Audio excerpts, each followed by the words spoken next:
ধূমপান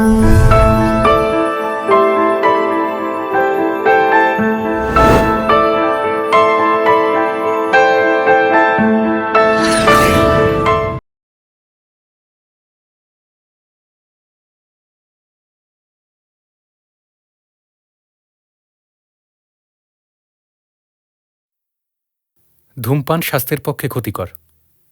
এটি ক্যান্সারের কারণ।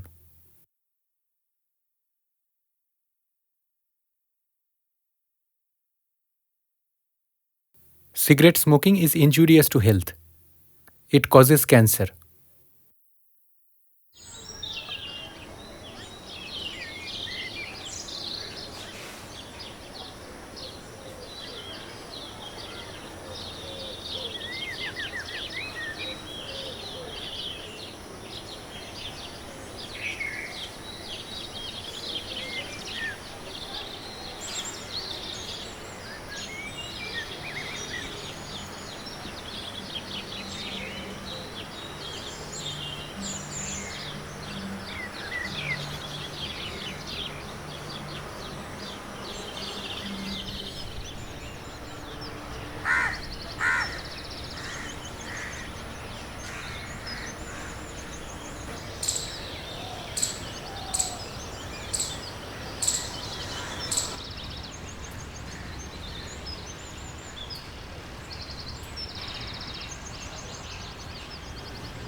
শিশু ছিলাম যুবা হয়েছি, বৃদ্ধ হব দুদিন পরে।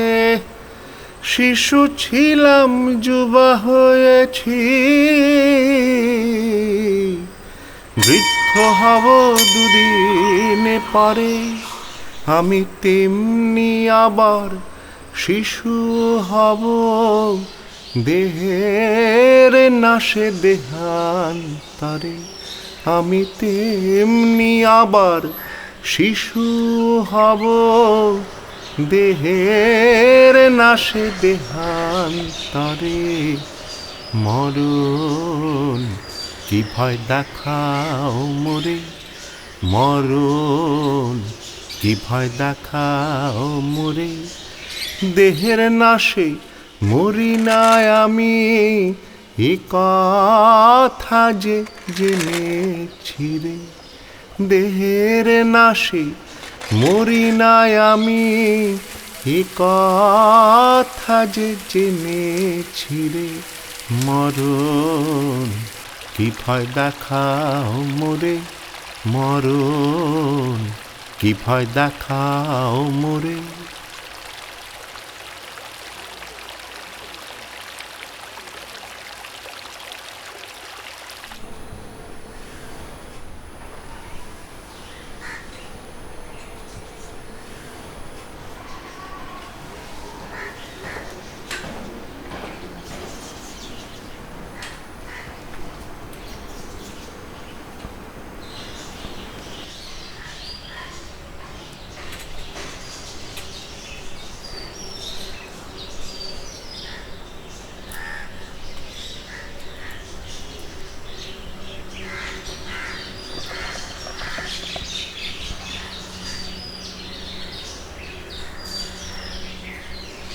সতত হে নদ তুমি পড় মোর মনে, সতত তোমার কথা ভাবে বিরলে। সতত যেমন নিশার স্বপ্নে শোনে মায়ার যন্ত্রধ্বনি, তব কলকলে জুড়ায় যে কান ভ্রান্তির চলনে। বহু দেশ দেখিয়াছি বহু নদদলে, কিন্তু এই স্নেহের তৃষ্ণা মেটে কার জলে। আমি মনে করি একটা বয়সের পরে প্রত্যেক মানুষেরই এরকম একটা বৃদ্ধাশ্রমে এসে থাকা উচিত।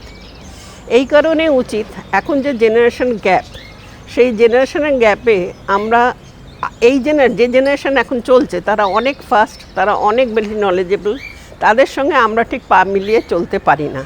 সেই কারণে সাধারণত সংসারে একটা খিচখিচ লেগে থাকে। আমার মনে হয় সেই সব খিচখিচ, সেই সব অশান্তি, সেই সব মনোমালিন্য থেকে বাঁচতে গেলে বৃদ্ধাশ্রম ইজ দ্য বেস্ট প্লেস। যদিও আমার সঙ্গে এরম কোনো ঘটনা কখনো ঘটেনি, কারণ আমি একটু বাচ্চাদের সঙ্গে থাকতে ভালোবাসি এবং তাদের টোনে কথা বলতেও ভালোবাসি।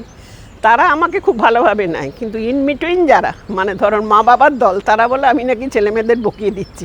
সেই কারণে আমি আরোই এখানে চলে এসেছি। এখানে আসার কথা হলো একটা সিকিউরিটির জন্য, ফিউচারের জন্য। কারণ আমরা একা থাকি দুজনে, কোনো সময় প্রবলেম হয়, একজন প্রবলেম হলে, অসুখ হলে, তার জন্য ভাবলাম গোধূলি জায়গাটা বেশ কেয়ারিং। আর ভবিষ্যতে যে বৃদ্ধ অবস্থায় যা প্রবলেম হয় সেগুলি আমরা ফেস করতে পারবো, আর কি বিয়ার করতে পারবো।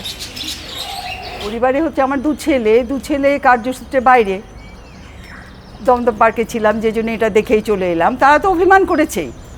বড় ছেলে 5 বছর আমার সাথে, মা বৃদ্ধাশ্রম, শোনো বৃদ্ধাশ্রম বললেই তো একটা অন্যরকম ছবি ফুটে ওঠে। 5 বছর আমার সাথে যোগাযোগ রাখেনি। তারপরে 5 বছর পর দেখলো যে না, মা তো আসবে না, তখন দেখতে এসে ও কথা বলে কম, একটাই রিমার্ক পাস করলো যে ভদ্রলোকের আইডিয়া খুব ভালো। বুঝলো যে আমার মা যেমন চায় ঠিক তেমনই মা আছে। আমাদের মা 2000-এ মারা যান, বাবা 1994-এ মারা যান। আমাদের ভাই কেউ নেই, আমাদের ফ্যামিলিতেও বাবার ভাই অথবা কেউ নেই। তাই ভাবলাম গোধূলির অ্যাডভার্টাইজ আমরা নেটে পেয়েছিলাম। নেটে পেয়ে স্টাডি করি, তারপর একবার আসার পর দেখে ভালোই লাগলো। লাস্ট আমরা অক্টোবরে এসেছিলাম, এসে ভালোই লাগলো, তাই আমরা ডিসাইড করলাম এখানে থাকবো। আর ছেলের আর একটা ফ্ল্যাট ছিল, তোমার বাংলো ছিল বৈদিক ভিলেজে, সেটাও তো সেই 6 কাঠা নিয়ে, সেটাতেও ঢুকলে একা, আমাকে তো একাই থাকতে হবে। ওদের সাথে তো আর থাকতে পারবো না মানে ওরা বাইরে থাকে, সেই জন্যই চট করে চলে এসেছি। বাচ্চাদের আপত্তি হলো যে আমি একলা থাকবো, তো বললাম যে আমি চেষ্টা করে দেখি, তারপরে যদি না পারি I will come back to you all. তারপরে আমি সেখানে দীর্ঘ 6 বছর থাকলাম উনি মারা যাবার পর। 6 বছর থাকার পর আমার একটু শারীরিক কষ্ট আছে, আমি আর্থারাইটিসের রুগী, আমি একটু ইনক্যাপাসিটেটেড হতে আরম্ভ করলাম, নিজের সব কাজ করে উঠতে পারছিলাম না একলা।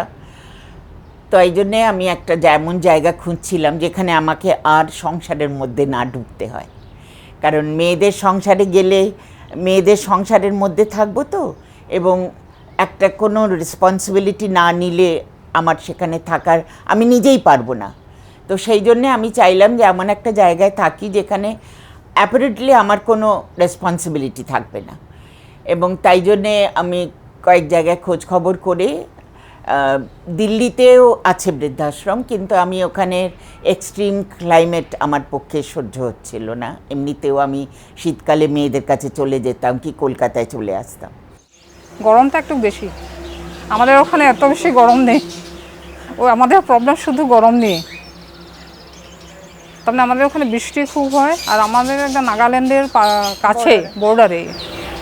All the workers that are here and help us, and the staff, and the gardeners, everyone. Anything we want, we desire, they're there to take care of it. I don't have enough words to keep on saying how wonderful this place is, but it is a great place to come to stay and to chill sometimes if you don't want to be with a lot of people around you, except a few.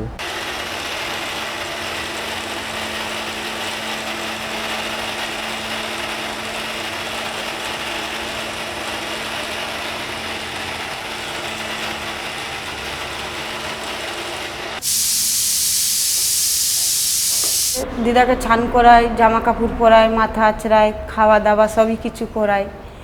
তারপরে মানে বাইরে নিয়ে যাই, হাঁটাতে নিয়ে যাই। আমি 10 মাস ধরে আছি এখানে। তো ম্যাডামের সঙ্গে আমার খুব ভালো সম্পর্ক। আমি যদি একদিন না আসি ম্যাডাম খুব টেনশনে পড়ে যায়, আমাকে ছুটি করতে দেন না উনি। আমি বললাম কি যে না দিদা, তুমি আমার সঙ্গে এমনি মুখ করো, ঝগড়া করো, হ্যাঁ আমি কাজ করবো না তোমার। তা বলে কি না তোকেই রাখবো, তুই আমার ছেড়ে আমি কোনো জায়গায় যাবি না। কখনো মুখ করেন, আবার কখনো ভালোবাসেন, নিজের মনের কথা বলেন, কখনো আবার কেঁদে ফেলেন, আবার হাসেন। ওনার হাসিটা এত মিষ্টি যে খুব মায়া হয়ে গেছে ওনার উপরে, ছেড়ে যেতে ইচ্ছা করে না। ওনার সঙ্গে একটু গল্প করলাম, একটু বলে কি টিভি চালা, উনি সিরিয়াল দেখবে, সিরিয়াল দেখায়, টিভিটা খুলে দিই সিরিয়াল দেখায়। First delivery birdage.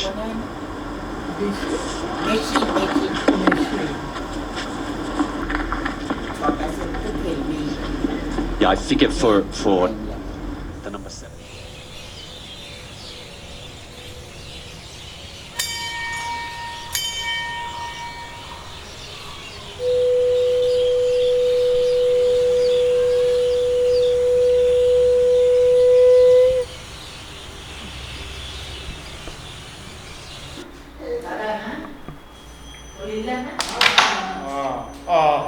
এটা লাগাতে দিয়েছিল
আমার এখানে আমি একটা জমি নিয়েছিলাম একটা বাগান টাগান করার বিষয়টা মাথায় রেখে।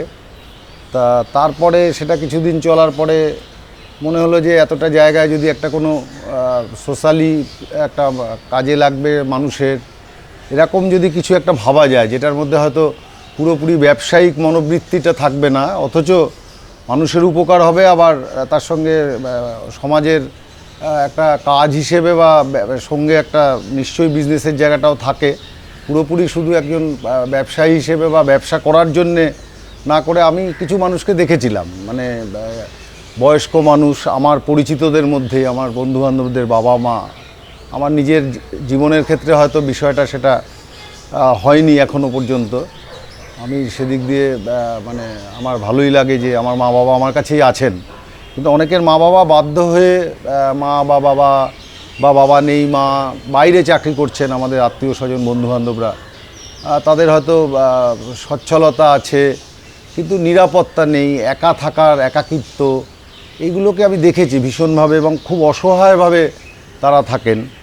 ধরুন আমাদের এখানে যারা থাকেন তারা প্রত্যেকেই 99% ছেলেমেয়েরা বিদেশে থাকেন, এবং তারা যখন তাদের মা বাবার সম্বন্ধে কিছু জানতে চান বা মেল পাঠান, বাই মেল আমি তাদেরকে সমস্ত কিছু ইনফরমেশান দিই।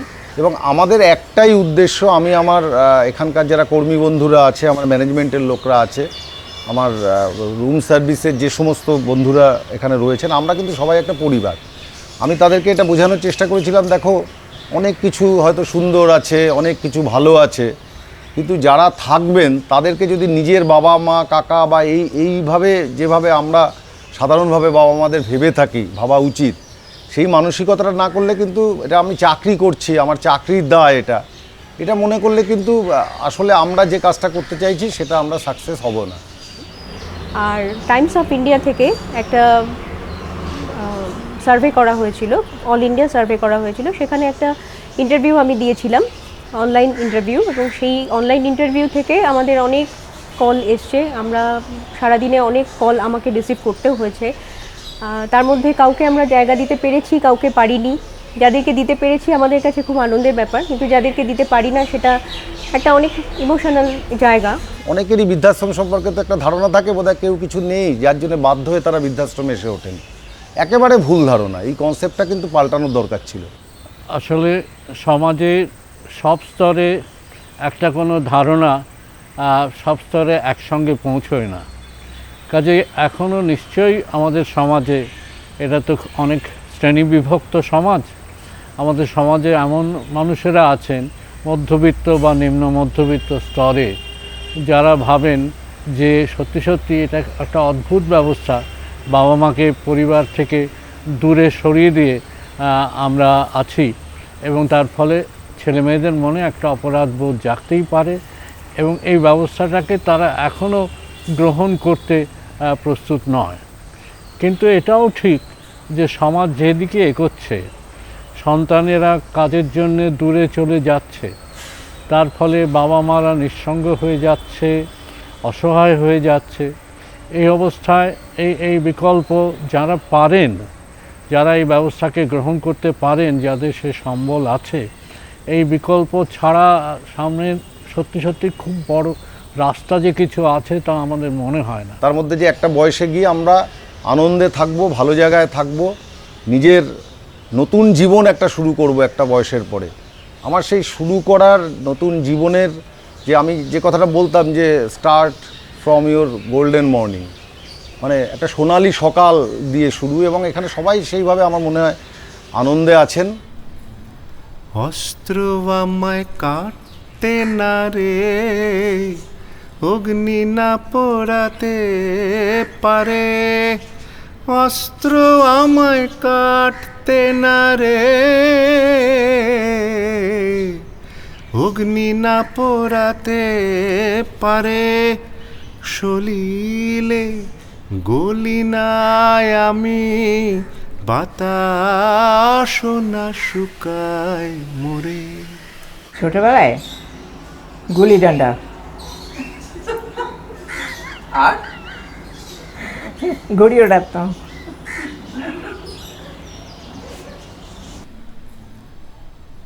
শিশু ছিলাম যুবা হয়েছি, বৃদ্ধ হব দুদিন পরে। শিশু ছিলাম যুবা হয়েছি, বৃদ্ধ হব দুদিন পরে। দিদা কেমন আছো?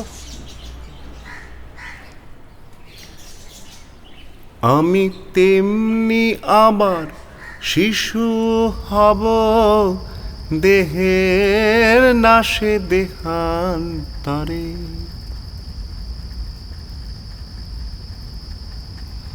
সারাদিন একখানা জল ভরা কালো মেঘ রহিয়াছে ঢাকিয়া আকাশ, বসে জানলার পাশে আছি চেয়ে জীবনের আজি অবকাশ। গুড়ি গুড়ি বৃষ্টি পড়ে, তরুগুলি হেলে দোলে, ফুলগুলো পড়িছে খসিয়া, লতাদের মাথাগুলি মাটিতে পড়িছে লুচি, পাখিগুলো ভিজিছে দাঁড়িয়া। কোথাও সারা শব্দ নাই, পথে লোকজন নাই, হেতা হোতা দাঁড়িয়ে আছে জল। ভিজা ঘাস ঝাড় হতে লাফায় ফড়িং কবু, জলে ডাকে ভেকু দল। চাতক ছাড়িয়া পাখা ডাকে ফিটিক জল, ছাড়ি নিড়ি উঠিছে আকাশে কদম কেতুকি বাস।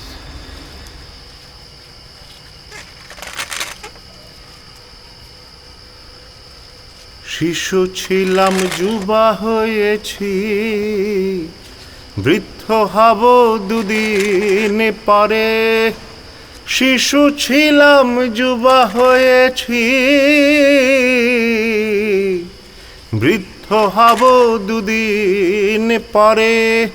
আমি তেমনি আবার শিশু হব, দেহের নাশে দেহান্তরে। আমি তেমনি আবার শিশু হব, দেহের নাশে দেহান্তরে। মরণ কি ভয় দেখাও মোরে, মরণ কি ভয় দেখাও মোরে।